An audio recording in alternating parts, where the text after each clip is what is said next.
Hey, everybody. Welcome to Gardens, the Untold Story. I'm your host, Ken Somerville, my co host, the Invisible Gardener, Andy Lopez. And you wanted to talk about how to properly water your fruit trees, other trees, roses, lawn, and basically everything around you. Up here in Canada, I just wait for the rain, generally speaking, but there's lots of areas that don't have the rain, have lots of heat, like California. So, Andy, you've been doing this for decades. What are your recommendations for how to properly water your environment, basically? And let me say first that the watering issue is probably the most important thing that you have to learn to control if you're ever going to have living soil biology. Okay, Mm-hmm. if you're one of those people that waters all the time, I have this customer 5 days a week they're watering because they can't stop it because it dries out because there's nothing there to hold the water. It's a continuous cycle, and then the plants are not doing so well. So water is a big issue. Water is a real big issue in terms of a person trying to maintain a healthy living soil environment. Because you can have amazing compost. You can have all the compost tea and worms in the ground and start putting them in there. But if you're pumping them with this kind of, first of all, the toxic water the city water is, right? I doubt if any, I can't say any of you, but because there's probably a few of you guys out there who already have a whole property water filtration system. Good for you, right? But lots of people don't. And they're the people who want to have, who need it, right? Everybody needs living soil. Otherwise, you're in deep doo-doo. You can't grow anything. Your trees start to die, all this kind of stuff. And so the watering issue is very important. So that's why I started with water, because I think that, I've been talking a lot about compost, about all these other things. But then from my practical experience in my real life business, water is like, holy cow. You have to tie the people up to the tree, take away their sprinkler key, because they have a sprinkler key which they give to the gardener, and then you have to just take over their life for about a few years, because you can't just. I have this customer I went to this morning. I have two of them, as a matter of fact, in one day. It's kind of like, it's pretty cool. As I get older, I get busier. Okay. And my theory has been, look, when I started in the sixth grade, I started at $25 an hour, right? And so I said, okay, this is what I'm worth in the sixth grade. And so ever since then, I decided what I know, what I do is above and beyond everybody else's, right? That's what I figured. Okay. So I would raise it $10 every couple of years. Now I stopped at 200 because I feel, okay, I don't want to feel bad about charging you, but that 200 is very well worth it. Yeah. So anyway, look, I read this really cool book in the early 60s. Well, there was a whole bunch of really cool books in the early 60s I read. That was my hippie days. And so I was reading all kinds of really cool, but I read this one book, the Lazy Man's Guide to Gardening. Hey, Silly, are you watching? Are you listening, girl? Oh, yeah, she's there. She already said her good morning, good afternoon, and good evening, Hi, Silly. Listen, look up Lazy Man's Guide to Gardening. It's a book, Lazy Man's Guide to Gardening. I'm pretty sure that's the name of it, Lazy Man's Guide to Gardening. I read that book. I actually read it several times, and I even hung on to it until I finally gave it away to another friend who really needed it too. It was just like having that Survival in the 21st Century book. When you get a book, you go, wow, you keep reading and using it and going, what the hell? What? That was his book. There a whole bunch of things he was talking about, but one thing that stuck to my brain is he keep the water below ground. Yeah. That's the thing that I got out of that whole book, because the book was other ways to bring the soil biology back. Well, I didn't exposure too much or too much. Yes, Silly, that's right. That's absolutely right. And it's cool how Mother Nature regulates that, but us humans, because we have such a crazy environment, we have to actually regulate the amount of water that they get. They usually are overwatering. 99.99% of the people that I meet on the street, customers, are overwatering. The gardeners say, it's getting hot, we need to water more. And then you ask them, what's your water bill? One lady's water bill, I swear not, it's $5,200. $5,200 per watering bill. That's a monthly. It was like 45 days, I think it was. Yeah. But still, it's like, what the heck is that? What? Woo, woo, woo, woo, woo, woo. And then his trees, everything was short. He was having, the ficus was having whiteflies and psyllids.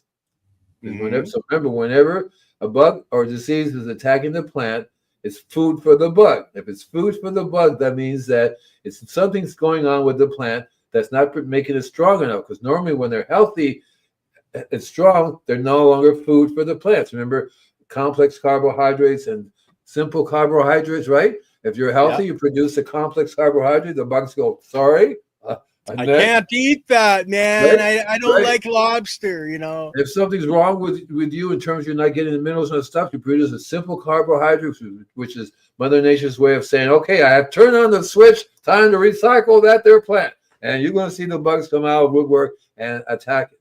So it's an important thing to understand that the water issue is something that you really want to control. There are a couple of things. Keep the water below ground, right? Keep it below ground. There's going to be some issues where you have a hose that you want clean plants off, or maybe if you have seeds, you do want to water seeds above ground a little bit. But 90% of the time, everything is kept below ground. It's really cool the way he did it, because he didn't even amend the soil. No, he didn't have to do it. He had a plot. So what the first thing he did was he laid down this drip line. The second thing he did was put down a layer of cardboard. So he would start layering and layering. And a couple of times he would go to a rug and get all the wool or cotton rugs that they were throwing away. He would layer that down. He would layer whatever. So it was always different layers, but that drip line was like a very, very bottom. And this guy was in the desert, and people would walk by and go, what the heck are you doing?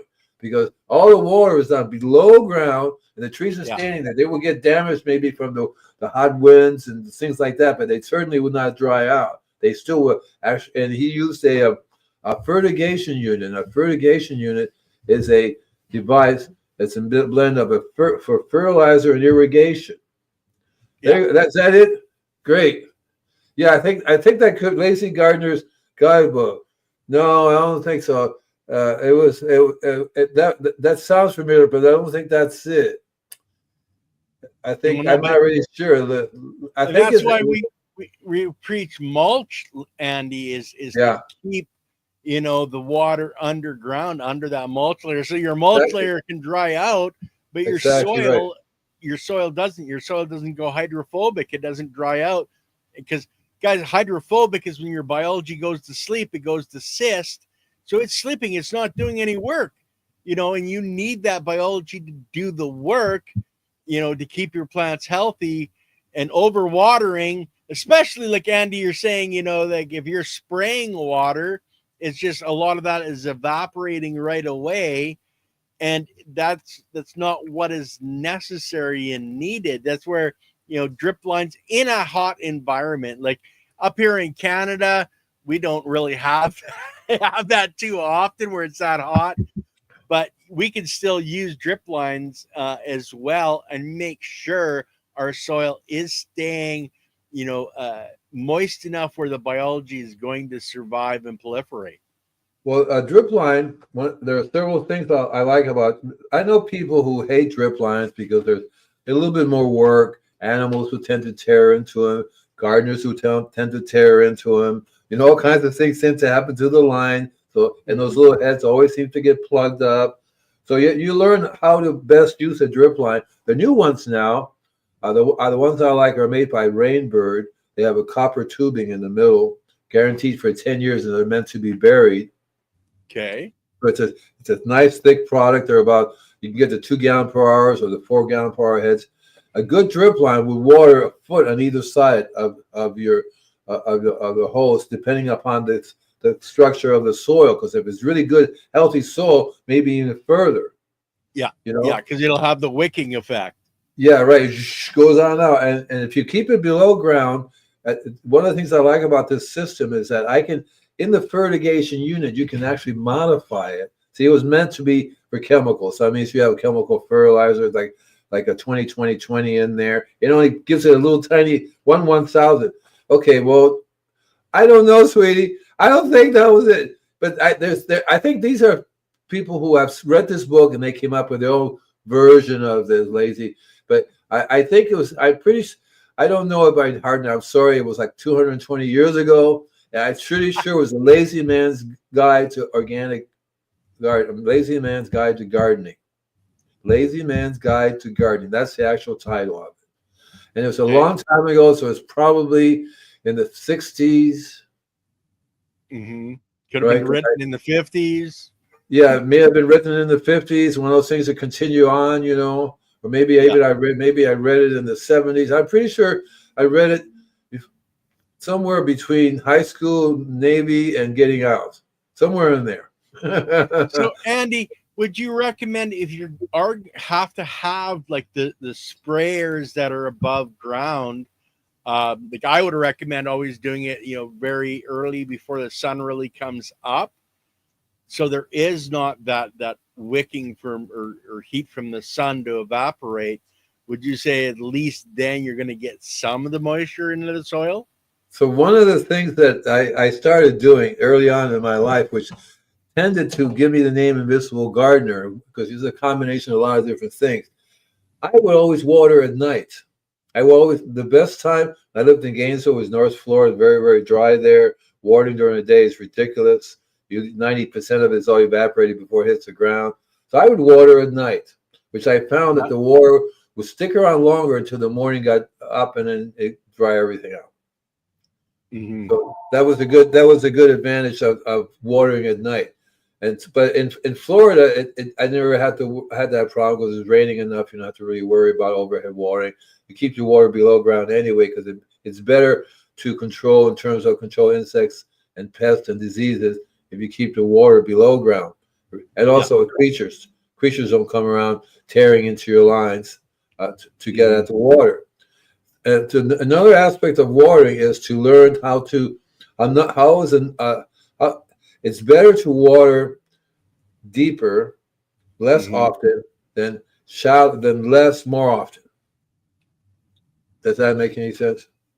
I think it does. What you're basically saying is, you water, say, 10 gallons instead of 1 gallon, 10 times a day. Water 10 gallons once a day so that it soaks in. But that's only going to work if you have a living soil, because other than that, it's just going to become runoff. You're not going to get the bonus of the water. That's why your mulch is so important. So that's one of the process that I'm going through with my customers here, because they say, well, I want you to just change the water. Here's the timer. Change it to whatever you think is right, and we'll leave it at that. Right? I go, no. You're watering this amount of water now because if you didn't, your plants would die because they would dry right out. So you're watering every day, 2 or 3 times a day, usually every day. Otherwise, they will dry out on you. But so me going and saying, okay, now water twice a week, they're going to dry out on you. Yeah. Because it takes years and years and years and years to get to this condition that you got it in now, and you don't expect the soil to automatically go boop and change and be a living organism. You're going to have to do all these different things. You're going to have to change your lifestyle, change the way you see things. Okay, give you an example. Both of these, so one place is an HOA, that's a homeowners association, basically a bunch of condos, people living together. They had 900 trees. They lost 300. They got down to 600. And I don't know if I told you how she met me, but she bought my book. It was sitting in the front seat. She drove by Malibu, saw my sign, figured, okay, the universe says I have to call. So she did. But so I've been going there and doing the work of trying to. That's what we're doing now is we're starting to replace the dead soil, Layton's compost, and do my sprayings with it. Then at the other end of the spectrum, there's a farm, which, interesting enough, the very same thing happened. She bought my book in the front seat, and she looked up and saw my sign. Having those two things happen identically is kind of bizarre, because one's a farm, 2 minutes away, the other one's in Port Hueneme, about a half hour away. But they both have the same problem. Only difference is this farm is throwing stuff away like crazy, because I already said, you need a shredder. You need to start shredding all this stuff. You need to stop. Don't let anything go out here. because they have horses. Now they're getting. I take care of their chickens. Now they're going to get rabbits, and all this stuff they're just throwing away. I'm going, stop it, stop it. You got to. So it's one of those, and these guys are hooked on it. These guys, well, if we can't spray this, what are we going to spray? So I was showing them the roses because everything's overhead.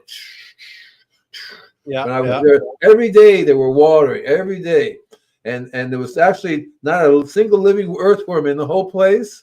Mm-hmm. And they were watering it. You squish, squish, squish, and you can see the plants are going, help me! You really have to help. Could you help me? It's like, because they were getting it's called sooty mold. Sooty mold is when the leaves have this black mold on it, like soot, right? Like the fireplace black soot. Sometimes it's on the top of the leaves, sometimes on the bottom, and it's called sooty mold. So they also have whiteflies, because a lot of times what happens is that the whiteflies attack the plant, and then the whiteflies make nectar, and the ants herd the whiteflies for the nectar. See, the ants never attack the plant directly. They get other insects to do the work for them, to do the munching and chewing and digesting, getting into their system. And then they produce a nectar, what's called nectar, which is really rich form of sugar and energy that the ants take back to their colony. Ants have two stomachs, one they eat right away and one they take back to their colony. And so who are you? What am I doing here? Pseudomonas and watering and I remember now. So anyway, they have the HOA can't. They have to throw everything away. They came and have a place to make compost. They can't do anything, so they were just watering like crazy. They're trying to tell me that they're not fertilizing, but a couple of guys have said, yeah, they're using chemical fertilizer over here, a little chemical fertilizer over there, a little chemical over here. But everything's really was starting to die. I've been there 4 months now. The rubber band effect, when these plants were being overwatered all the time. So I had them change it to twice a week. I mean, 3 times a week, Monday, Wednesday, and Friday, because you don't want to do an immediate change. You want to do a simple change. So instead of watering every day, I told them water Monday, Wednesdays, and Fridays. Let it dry out on Thursday and Tuesday, right? Let it dry in between. It shouldn't kill the plants because you should water again time, but you want to allow my voice is disappearing. There it goes. Come back here. Come back here. You want to allow the biology to come back to life and start building the soil structure so that the water you are using is soaking into the soil and being able to be used by the plants. And you want them to get oxygen down there. You want oxygen to be allowed down there. And so a lot of it has to do with also taking a look and see what weeds are growing, because they're pulling the weeds up left and right. And I said, don't do that. Let the weeds grow. Why? There's no weeds. Yeah, they're Mother Nature's medicine. And what they're doing is making they're digging into the soil for you. They're allowing the what water you do on top to get down deeper, and so that's what you want. That and eventually, when you take the weeds, you don't throw them away. You don't throw anything away, but you reconstitute it back into soil and put it back out again. Yeah, so I'm trying to do the same thing with both places, except that the HOA people, they have no way of doing this. They just throw away their stuff, and the guy cleans up the leaves, throw everything away. So they have no choice but to buy stuff. So they're buying Layton's compost and they're buying Layton's mulch. So I've been making compost all my life, with exception of the last 20 years or so. When I came here, there's no way you can make compost in your backyard, because they not enough to sell. They don't mind you doing a little bit. So I have to buy from people. Layton's associated with a nice big association. They make tons and tons of soil, stuff like that. So he has a nice place to make the compost. And I don't want to start making it myself. I always look for somebody who's doing a really good job of what they're doing. And I buy their stuff, and I use it. And so I'm getting this rubber band effect is so cool, because there's there are coral trees out by the front. And the coral trees were dying. They were like, and they were getting lots of water because the water was running down the street. So they weren't really getting any water. The water was running down the street. Yeah, Nothing the was soil going is in. hydrophobic. Nothing was getting in there. Oxygen, nothing. And so I had them buy. So I've been spraying for about 3 or 4 months. Spray them and soak the ground. The biology that I use when it goes in the ground starts to slowly but surely soften it up. In the beginning, they all die, but every time I spray this, don't find. Okay, I don't believe you, but it's all right. I'll find it for you. I think I have a copy of it amongst all my other books because it was one of those books that changed my thinking about water. Mm-hmm. And even now to this day, I have the urge to go get some. But the problem with getting rugs is you can't get organic cotton anymore. It's all chemical. And, so the best I do is I get cardboard because I figure if I can feed the worms cardboard, I can put cardboard in my garden. So I'm starting to layer in the backyard here, layer and layer, and do different things that I can eventually.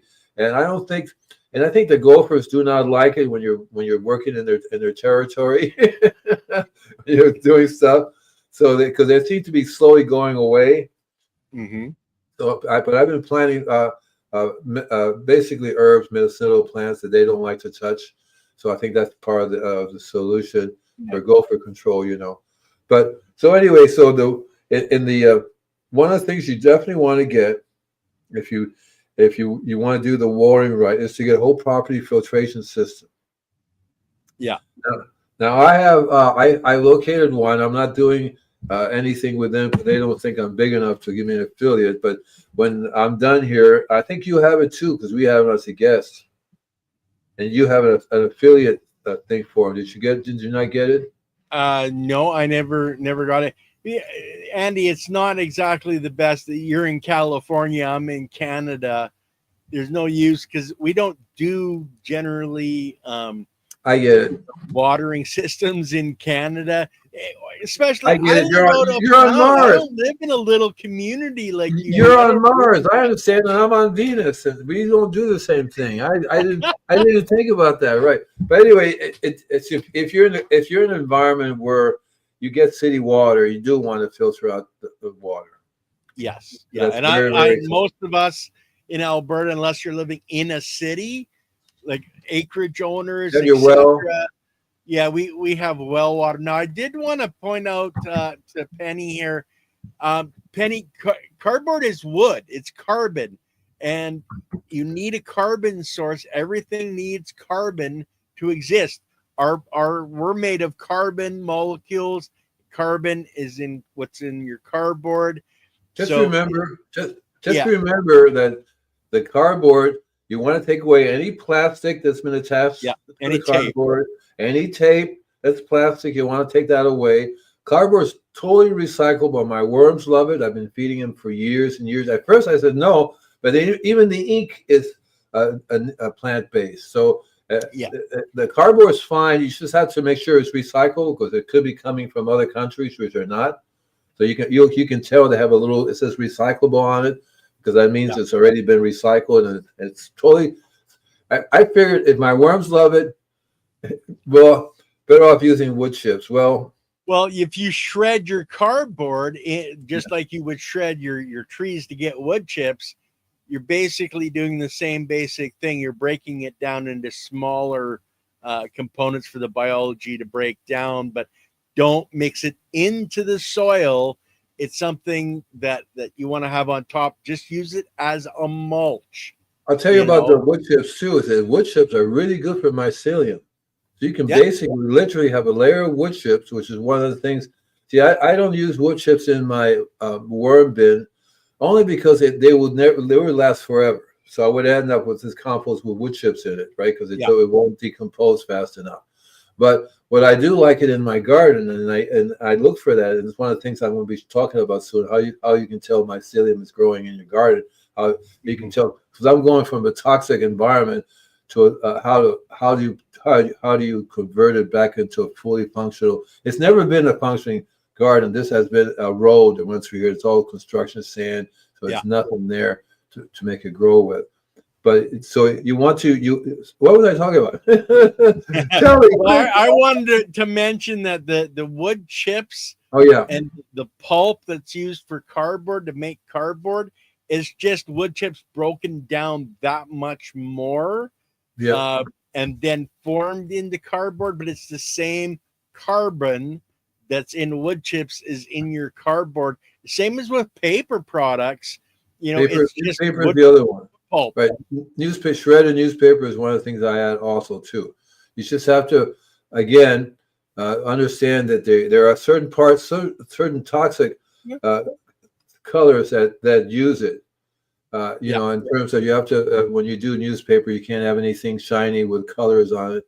But in terms of the worms, that they love it if they can eat it. If it's in a form that they can get at the wood chips, they wouldn't hurt the worms. They won't feed them at all. It'll feed the soil. It'll protect the soil and provide a place for the mycelium. So I like wood chips.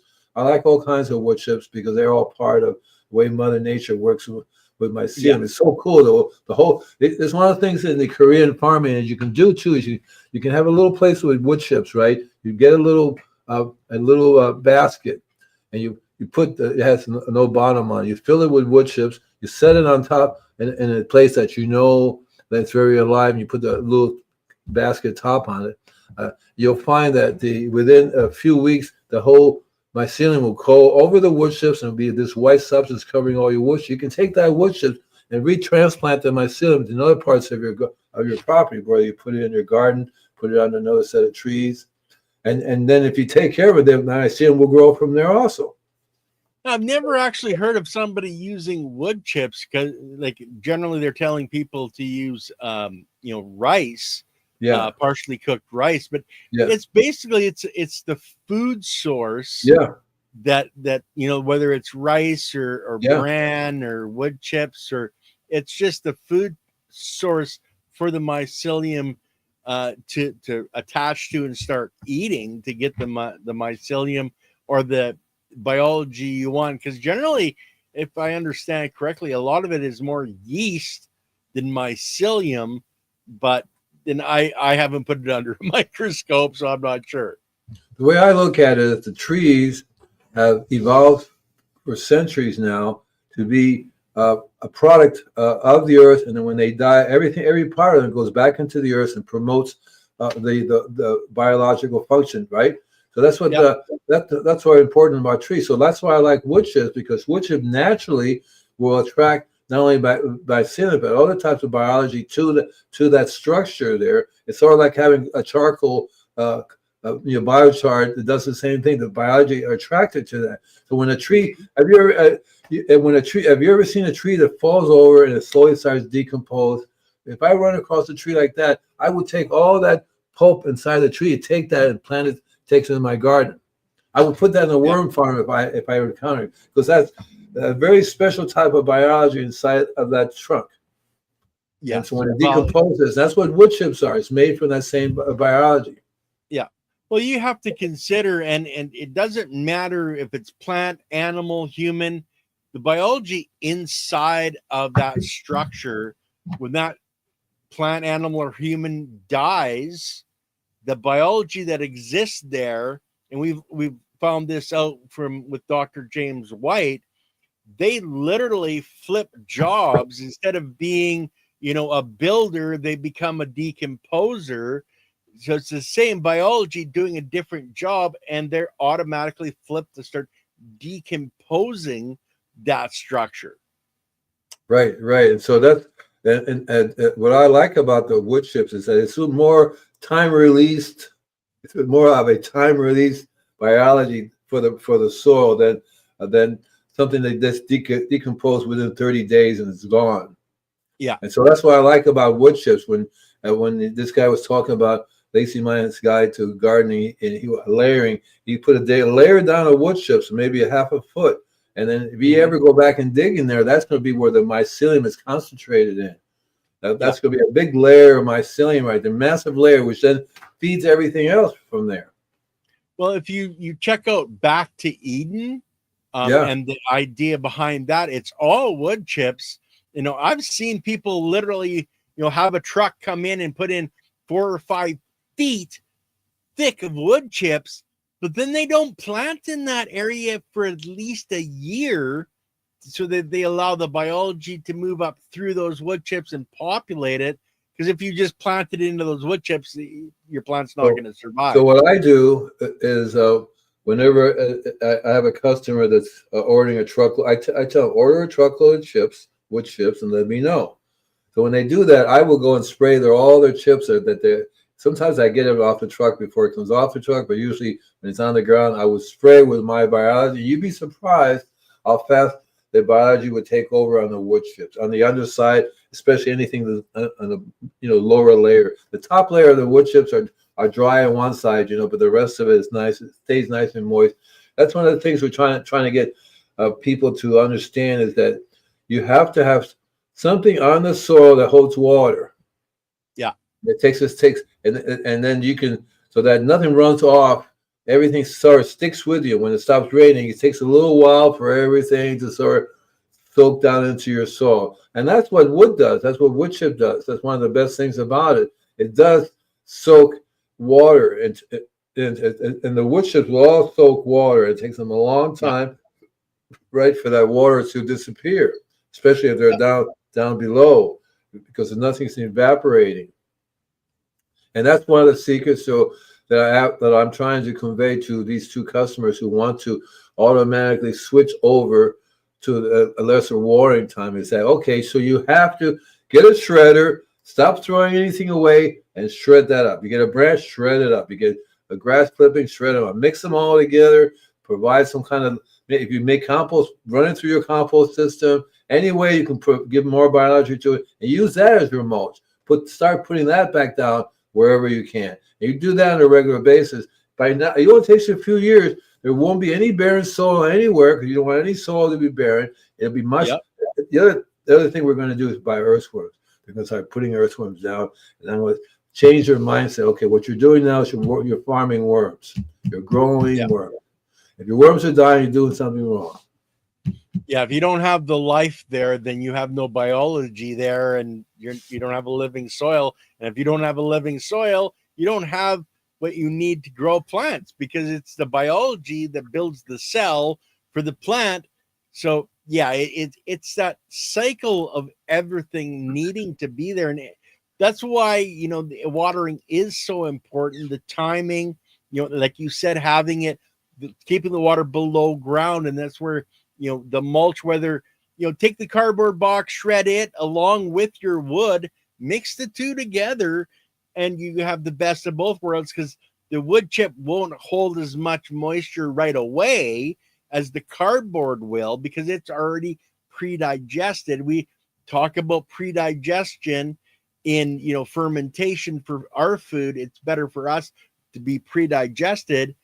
That's what the wood chips to the cardboard is. If you're shredding both together, some smaller particle size, easier for the biology to eat, easier for the worms to go through, etc. So it's that particle size and having a variety, but always having your soil covered in some way so that you don't have the evaporation, the moisture stays, keeps the biology happy. You build a living soil. Like Andy, you've seen it for years, where you start with bad and it takes a while to start, and then it gets better and better and better until the soil is alive. Like you've been at one place for 15 or 20 years. That soil, you could go in and it's easy. When I lived in Florida, I think I was like 30 years in one place. And so it's hard to get me to leave, because you start to see the results of when the soil is by itself alive and making things grow. Because people will always come by and go, what the heck is going on here? You know what I mean? And so it was the same thing with the food, the vegetables. It was the same thing with the fruit trees. Everything that the key was, whoever made the best compost is the one that has the best plants and the best growing environment. It's as simple as that. He doesn't have to know anything other than to make compost and make sure he gets it out. His habit is to put compost out on a regular basis. I told both people today, you're going to have to learn to be putting compost on your property at least twice a year. At least twice a year, you're going to have to learn to put compost down. Since you're not making it, you better start buying it, because they don't do anything, and then it's just a barren environment that you don't have. And what's interesting too is that I often wonder, because see, it's like a desert environment. Now, the desert environment has its own separate, different biology, doesn't it? Yeah, yeah. Right. I just totally wanted to point this out, Penny. If you're tasting the cardboard in what you're growing, it's. I think it's more up here than it is in your taste buds. But preferences is preferences. There's things I won't do because I don't like to see that done. And if that's one of the things you don't like, then that's what you don't want to do. So follow your own heart as well, guys. Like Andy goes out, he looks at things and he prescribes what's best because that's what works best in that situation. You don't, Plus, it's different for all people. Lots of different people. You have to say, well, okay, so you don't want me to kill a goat and hang it from your tree. Okay, fine. Well, let's find a different way of doing that. See, everybody's got a different way of doing things. I like cooking. And so the gardening thing is just like that. I know so many different people who grow tomatoes in so many different ways, and yet they all say, this is the only way you grow tomatoes. Well, that's the only way you grow tomato, but these people all grow it differently. And like when you grow garlic beside your tomato and you get that garlic taste from the tomato, it does transfer over to a certain extent. So some people hate it, and I love it myself. I love to grow garlic. I also do, in my youth, I've done garlic on apple trees, which is really very interesting, having a bite of the apple and tastes like garlic. You go, wow, this is cool, right? And I some people would go, I think you're a little crazy there, Mike. Well, I found it's called elephant garlic, which you plant under the tree, and you plant elephant garlic anywhere, bananas, peaches, roses. I've done with almost all of them. And like, for example, you plant one elephant garlic anywhere near a rose, they all will smell like garlic. Where's the garlic? Because even if you pick the flower, the rose, you smell it. Garlic, because the garlic is systemic. Garlic works really, very good because it is a systemic to help control diseases and pests that attack trees and plants. Well, I heard garlic protects fruit trees, and that's one of the things that we talk about is for sprays is having a garlic spray, to help or to get rid of. Grow the garlic under the tree. Grow the garlic under the tree. That's all you have to do is just. And you might as well have fun with garlic. So lately I'm planting black garlic. Elephant garlic are also a lot of fun too. They're giant ones. There are literally 1,000 varieties of garlic from around the world. So grow this black garlic, purple garlic. There's all kinds of really cool garlic. And just plant them around the base of your trees. You'll find that the garlic will get absorbed by the tree. You will taste it in the fruit. Now the bugs are geared for whatever fruit they're after, not for the garlic. The garlic will kill the bugs because garlic also has sulfur in it. So lots of different bugs will smell the garlic and go, I'm not touching that. And disease, it's a natural form of disease control, mainly because it keeps the bug away that will give them the disease. Yeah, keep the pathogen away. Right, the bugs are vectors for these diseases. So the bug will smell and go, oh no, I am not. And so you go somewhere else and give them the disease to a different plant. See, so like I said, have fun. Grow many different varieties of garlic underneath these trees. I would probably not do it with roses because it does screw you up a little bit. You go, honey, these roses are smelling like garlic again. Shut up and smell the roses. Okay, fine. That's kind of weird. And I think I have grown garlic, and I've started some coffee beans. I used to grow garlic with the coffee beans, which was amazing coffee with a garlic taste to it. Really, really cool. When think about it, just twisted. Okay, that is simply just twisted, man. People always go, what? But it's really, really cool. But there's some things that you just really shouldn't do it because I think you have to try it out for taste yourself. You can do it on peaches. You can do it on chilies, right? Chili and garlic together are wonderful. I did one called ghost chili. Okay. This plant's Yeah. called Ghost, Ghost. It's a chili pepper. Plant it with garlic. Plant the two together, and the garlic is infused into the chili, and the chili into the garlic. So you have these plants. You literally like candy because they're so spicy, so hot, and but you can learn how to mix the flavors. So when you grow stuff, you'll be really surprised how to do that. And so Yep. let's see, where was I talking about? I forget now. Well, we're supposed to That's be right. talking about watering. Yeah, we Water. kind of Yeah, got you're right. sidetracked, but that's all Okay, right. so keep the water below ground. You'd be surprised. Use a fertigation unit because you can modify the fertigation unit to put your compost tea or your liquid, your biology in there, so it pumps out through the units. It goes out through the sprinkler Yeah. heads. You just have to get the sprinkler heads have to be a wider opening to allow them through. Otherwise, they get clogged as well. So you have to just there. You can even make the opening yourself a little wider. You have a little tool you can screw it like a needle, right? Yeah. Make the hole a little bigger. And so so with a fertigation unit, you can provide the nutrients you need for your plants on a regular basis and the biology on a regular basis. You can put a tea bag of compost in there, so you'll be making compost tea all the time. Every month, take it out, replace a new tea bag in there. You'd be surprised at the different kinds of tea bags I have put in there to see what comes out, because I would put peppermint, spearmint, literally tea in there as well. I would put the milk in there, and the milk will also, because it gets diluted after a while as water gets siphoned through it. So before a while, you end up with nothing but water in there, with just a tiny little bit of milk in the beginning. But there are lots of ways that once you do that, like the garlic is also very good, and the coffee. Cold brew coffee is one of my favorite ones to introduce through the fertigation unit, because it helps to acidify the soil, keeps the soil a certain. And here in California, pH level is like 7.4, 7.6, 7.8. It's going up there, right? 7.4 is high already. So that's why the mulch here that people use here is an acid mulch to help acidify the soil. But coffee will help acidify the soil and bring the pH down from 7.4 to maybe 6.8, which is where exactly you want the biology to grow. That's one reason why when I make certain biology, I use coffee as the liquid to use to incorporate my biology into, and then inject that into the plants.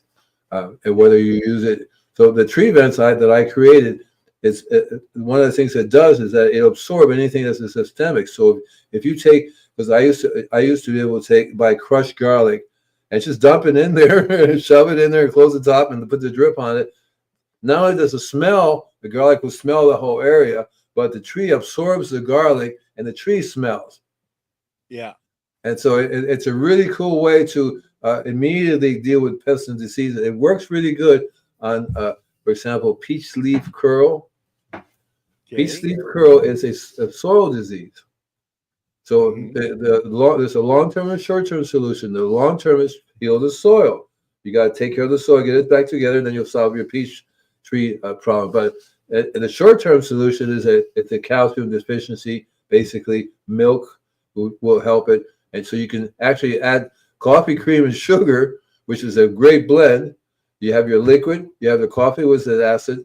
The acid and the alkaline milk, they do not curl up. That's interesting too. You can put some milk together, we pour it. Don't use white sugar, guys. Okay, just to make that point, when he says sugar, he's not talking your white processed sugar, okay? No, I'm not even talking white sugar. I'm talking about, ideally you want to use some kind of, I use Granny Smith molasses. Molasses is the ideal form of sugar. They have agricultural sugar now, organic agricultural sugar that you can buy. And that's really the best way, rather than processed sugar. But you want to have, even sugar has minerals in it if you get it in the right form. And coffee cream and sugar. And so you have the cream is mainly calcium. Yeah. Big boost of calcium. And if you put them all together, you have, in this particular batch, you have to spray it as a foliar rather than through the because it does nothing, no real sugar does no real good at the root systems. It does it has to be on your leaves to allow the plant to convert it. I don't think it converts sugar in the root systems. I may be wrong, but I don't think so.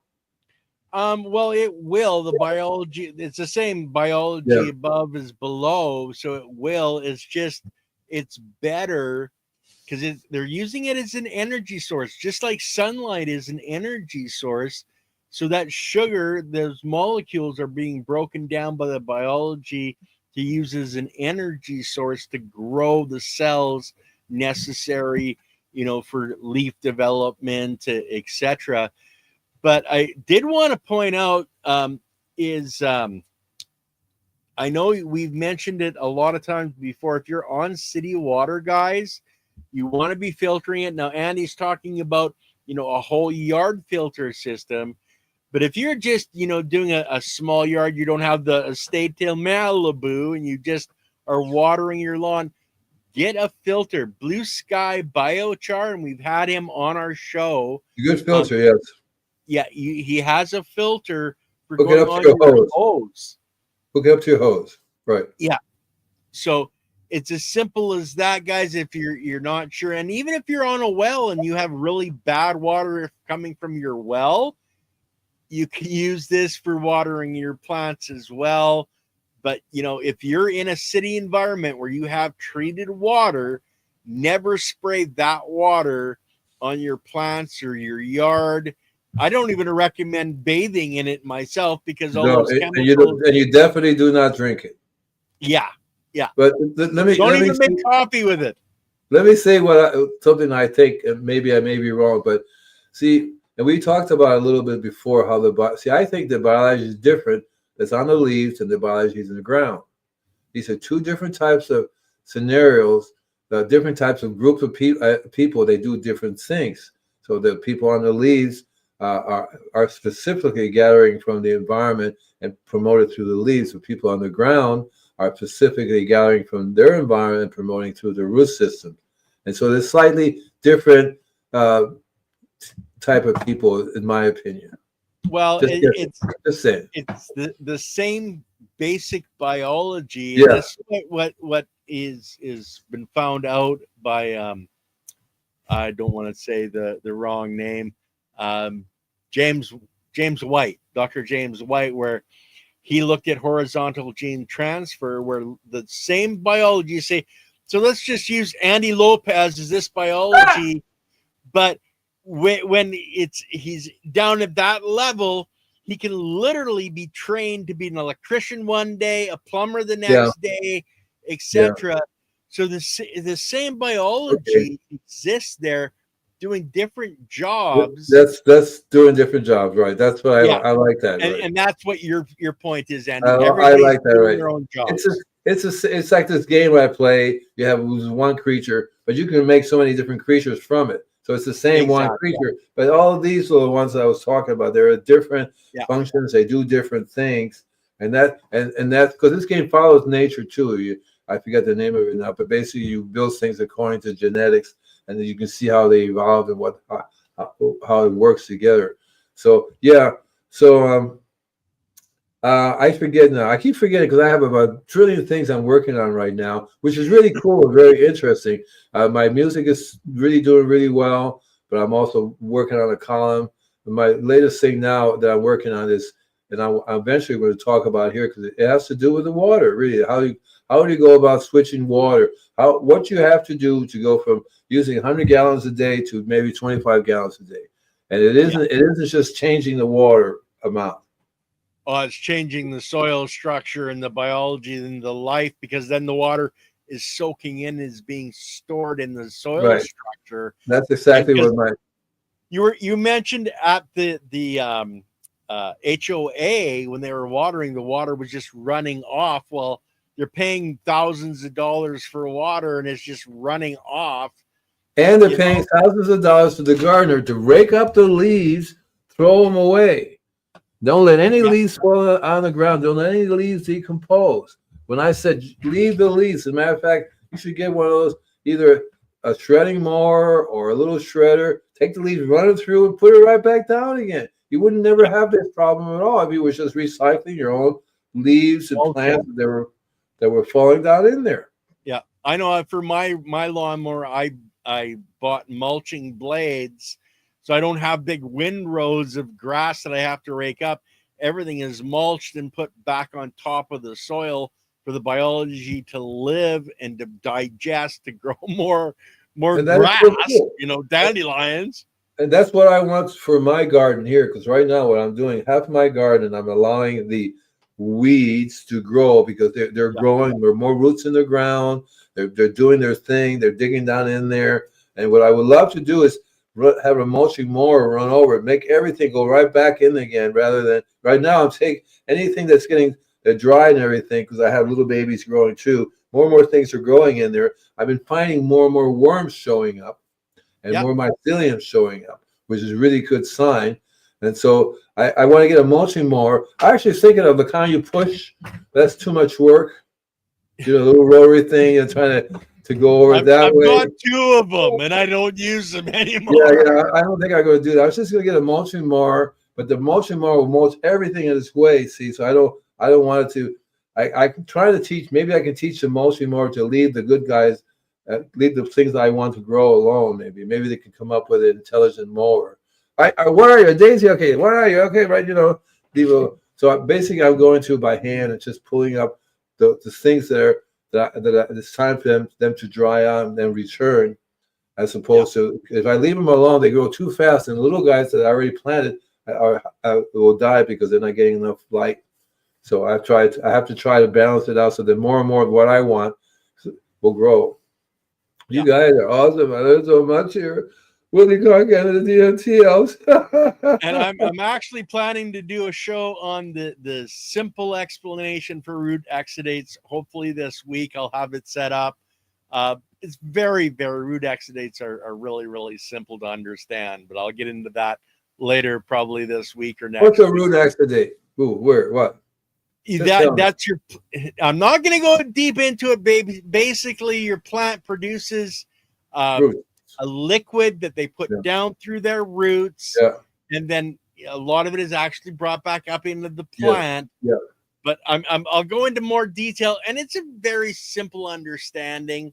I'm not going to go into like what a scientist would go in, because we don't need to know, the chemical makeup of all the molecules. But anyway, guys, back to watering. Andy, we got about 8 minutes left. So what's one of the main things that we haven't talked about? We've talked about mulch. We've talked about keeping the water underground, time of day to water, filtering the water, etc. You're adding things into the water that you're using. What's something that we've missed, brother? Well, if we missed it, how would we know? Do you guys know what we're missing? Maybe these guys will say, I don't know. I don't know what's missing. I think we covered it really well. I think that the key is okay. Hold on. Lily's saying there's a question. My question. Oh, you guys are awesome. No. Lily has a question. I'll let her get back upstairs, because if we answer the question too fast and she doesn't too get much upstairs, water, she comes back down and gives me heck. You're going to ask my question? Yeah, we did talk about Willie. We did talk about too much water. Did you get to watering roses? Yes, watering roses. Yeah. Okay. So roses are interesting. First of all, like the 2 places I went to today, I said, okay, you're watering your roses all wrong. They have these overhead sprinklers. They're dousing them with water all the time when they get turned on. The roses do not like overhead water, especially city water. They don't mind rainwater, nice clean water, but city water will wipe them out. They end up having a disease called rust. Rust looks like rust because it's water, just like rust on a tool. It's water that causes that. And what happens too is that the main thing too much water does, interferes with the nutrition uptake in plants, whether it be roses or fruit trees or lawn. That's what too much water does. And it does create an environment for the bad guys as opposed to the good guys to be living in. See? Yeah. And that's the key to it's better to water a little bit than too much. It's better to make your root system work for water than to be lazy and have water all over the place. So too much water is probably the number one thing. Like I said in the very beginning of the show, people just they water a little bit, it gets hot, they water more and more and more and more. And then one lady has $5,000 a month watering bill. You think she's overwatering? Right. And the water is it doesn't drain. The drainage just sits there. So it becomes, the whole thing smells like there's something rotting, right? It's really like very bad for you, right? Yeah, and so it becomes anaerobic, and that's where you got to consider in your compost, when you have the most life, the most activation, it's an anaerobic biology, a biology that doesn't need oxygen. That's what's happening in your root system with too much water. It's becoming anaerobic. So you have the wrong biology growing and proliferating, and that's damaging your roots, your plants, etc. So too much water is really bad. Too little is hard on the plant, but they're going to put out more roots trying to find more water. So it's kind of a, depending on where you are. You learn from experience, right? You learn from experience how much to take away. But what I've learned to do immediately is to bring some of the good guys, start fighting them out with the bad guys. So most of the customers, like the place I went to today, you can literally go down there a foot or two, you'll find sitting water, and that water, send it to a lab, and it goes, nothing to grow in this. But what I do is I would introduce my biology to it. I have a deep root feeder. I go down in there. That's why I make these, I call them tree vents. There's clay drain pipes that go down 2 feet. They're about that wide and maybe like that. So go into the ground. And in there is where I want to put, where I have the best compost I can get. In this case, I would use Layton's compost, put it right down in there. I would actually, if I can't get anything, I would add things like the garlic in there, or maybe coffee, ground up coffee. My idea is to get that area become a colony of biology that grows there, flourishes there. So I put mycorrhiza in, I put all kinds of other things that I think will encourage the biology to grow. And so that's what you want. You have a drip system goes across, that drip comes down. Ideally, the drip also needs to be on filtered water, because the city water will kill that environment. Because once you start getting a little colony growing in there, the mycelium will grow, will branch out. The roots will find the roots will find each other. And eventually, that's why I put 4 around. One at 12 o'clock, one at 3 o'clock, one at 6 o'clock, and one at 9 o'clock. So if you put those 3 vents down, the drip system goes right around the drip line, right? You'll find that they will start to grow, because you also have to feed it on a regular basis. Every couple of months, you go there, add some more compost, add some more stuff, make sure the water is flowing through. What I do is I stick my deep root feed in there with my machine, deliberately pump air down in there. I have a bubbler pump air down in there with my nutrients. And you'll find that'll speed up the process of the mycelium growing out. It grows out. They will connect. Eventually, they'll form a whole circle around the tree. That's the way it normally is in nature. A circle goes around of the mycelium, which eventually connects with other trees in mycelium. It'd be like one giant circuit, right? One giant network. That's the way it normally is. Yeah. I did want to quickly go over this, and then we've got one other question. But Silly Lily, my loving wife, that's good for chlorine, but if the city's putting chloramine, which is a different chemical, into the water, it does not volatilize off. That's what the Malibu's water too. That's what my city water here has got that too. It has to be filtered out. Yeah. So the other question is, how do you guys make compost tea, and how much to use? So we got 2 minutes.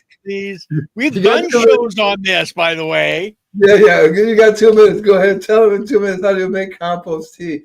Compost tea is easy. You get compost, you put it in a tea bag, you make some tea out of it. If you make the best compost, you'll have the best tea, aerated. Use distilled clean water. You can have if your compost has all the trace minerals, that's all the biology, it's made from different types of manure. Yeah, hell yeah, it's going to be even the biochar, all kinds of stuff in your compost. You're going to have it in your compost tea. And then you learn to use that as a spray. You spray foliar, feed the plants with it. You inject it into the soil. You inoculate your wood chips. You inoculate your soil. You keep doing it on a regular basis because they die. The first time you spray, 99% of them die. You get nasty litters. Me and my wife, we thought we were going out for a new world, and we all died. Then after a while, you're going to get more and more of them survive. That's why the tree vents are there as a colony, a place where they can survive in. right? Well, and also your tree vents, Andy, if there's rainwater coming, They collect that too. yeah, it's going to soak down in. And Yeah. if it's 2 feet deep, well, all Yeah. of a sudden you've got 2-foot water column happening there, Exactly drawing right. that water in. And So, it sucks in air too. That as the soil of the tree breathes, it sucks it like a straw. It sucks in the air down in there. It's really cool. You're gonna find if you go sideways, you can see where the mycelium actually grows around, and the clay pipe is paramagnetic, so it has the elements of the biology binds to that. yeah. If you give it enough time, it'll make it disappear. It'll eat up the whole clay. There'll be nothing there. And that's what you want. You want that all broken Maybe down. 1,000 years, or 500 to 1,000 years, it'll decompose down to the clay, because it does. It will attach itself, just like it attaches itself to the wood chips, all the kinds of metal, iron, all kinds of stuff it attaches to. So anyway, guys, we're at the hour, Andy. Yes, sir. Guys, don't forget we have Chiropractic is Sexy tomorrow with our 2 doctors. They're functional chiropractors. So different than normal chiropractors, functional chiropractors. Those ladies are on tomorrow. So you're going to want to check that out. The show is already up, so you can, actually, I haven't got our end up yet. But I'll have that up in a little while here. We'll have that tomorrow. So you guys are going to want to check that out. And Andy, thank you, brother. So much information that is so useful for everyone that's out there. Yeah, I heard that before. Yeah. Thank you. Thank you, everybody. Thank you. And don't forget to sign up for the newsletter and send Andy an email saying you want his free ebooks. Yeah, I'll give you a whole bunch, guys. Yeah. All right. Take care now, everybody. Peace out, everybody.